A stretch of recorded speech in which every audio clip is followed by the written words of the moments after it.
This is Shang-Chi, the protagonist of one of the upcoming MCU films, Shang-Chi and the Legend of the Ten Rings. And this is Yamcha, one of Dragon Ball's most powerful Earthlings. And today we're going to see who can out-martial arts the other. So join the 1% of Goose Gang in spanking those beautiful like and subscribe buttons.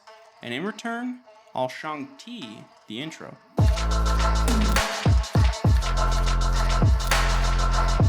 Yamcha is a 47-year-old Earthling from the Dragon Ball series who is actually one of the series' oldest protagonists dating back to the original Dragon Ball. Created by none other than Akira Toriyama, Yamcha, a pun on the phrase Yamcha or drunk tea, was first introduced in September of 1984. His first appearance was as a desert outlaw mimicking Sha Wu-Jin from The Journey to the West, which is the story the original Dragon Ball is based on.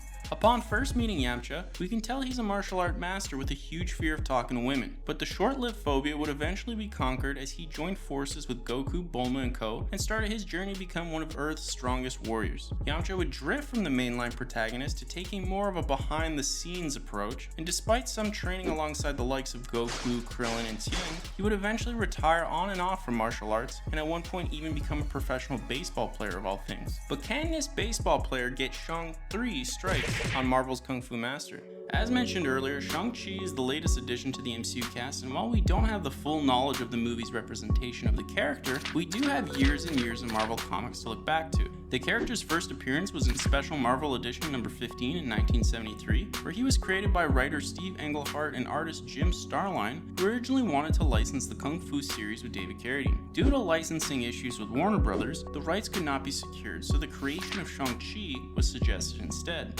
Raised by the international crime lord Fu Manchu, Shang-Chi was trained to be a deadly assassin wielding a mastery of the martial arts and a deep control of Qi, the circulation of the body's life force. Similar to Yamcha's control of Ki, Shang-Chi harnesses the power of his body's Qi for offensive and defensive purposes.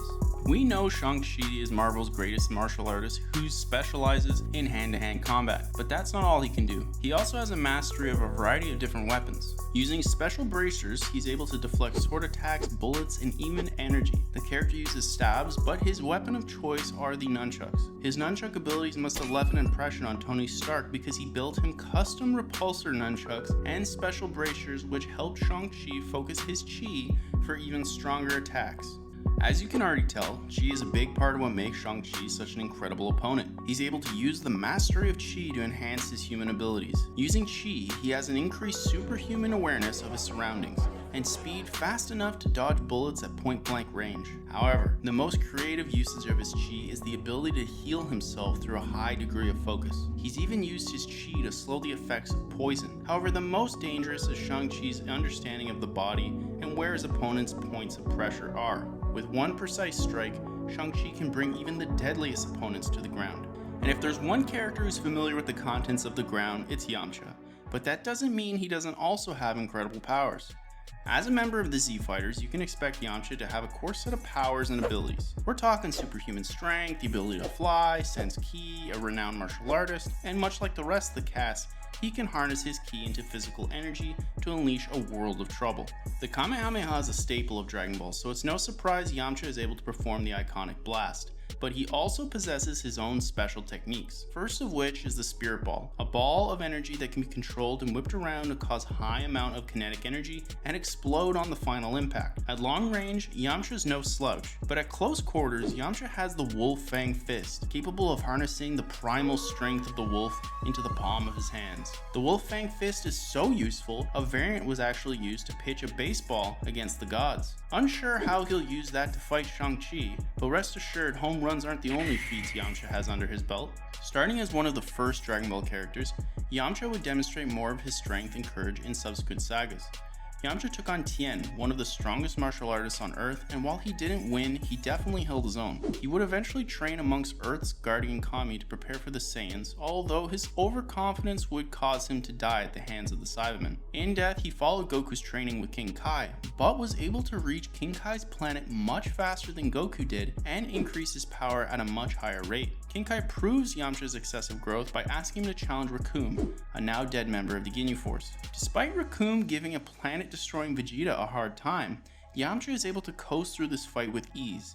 However, Yamcha would take more of a back seat to martial arts given the Saiyan dominant writing of late Z. But even during these down periods, he aided in the fight against Cell by helping fight off the Cell Juniors and using any energy he could muster to help Gohan. Physically, Yamcha is an extremely strong Earthling. In fact, in the later chapters of Dragon Ball Super, he notes he is one of the 3 strongest Earthlings. But emotionally, there's no one stronger. Yamcha was able to conquer his phobia of women, fell in love with Bulma only to be separated in death via Vegeta, and then lost Bulma to the very person who caused his death. Sure, almost anyone in Dragon Ball can blow up moons or planets, but do they have the emotional stamina to watch your murderer start a family with your ex? I think most people would Shang flee. But what about Marvel's fighter? The answer, according to Marvel's interpretation of the Greek god of war Ares, yes, they also have one of those, Ares states that Shang-Chi is one of the few mortals to hold their own against a god. So when Shang-Chi is jumped by a group of deadly assassins, they can expect a Shang-Mi to the face. But what about Marvel's superheroes? How does he compare against them? Shang-Chi is a human at the end of the day,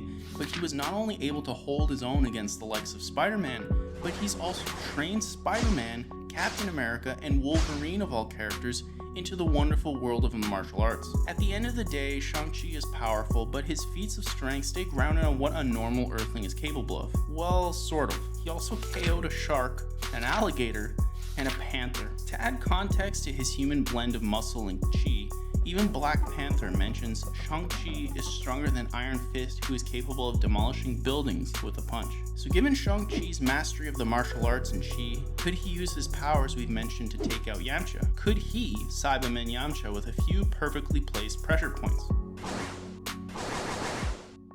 Goose Gang, if there's one thing I was told as a wee baby gooseling back in the day, it was that no matter how strong someone is, if they can destroy a moon or a planet, then we just don't goose with them. Marvel's new Phase 4 hero is an exciting addition to the MCU that could end up being more powerful than his comic counterpart. But given what we know now, regardless of his expertise in the martial arts or his defensive abilities with his chi, I feel confident that if Yamcha or Shang-Chi were asked to fight, his only Shang plea would be to keep it cute.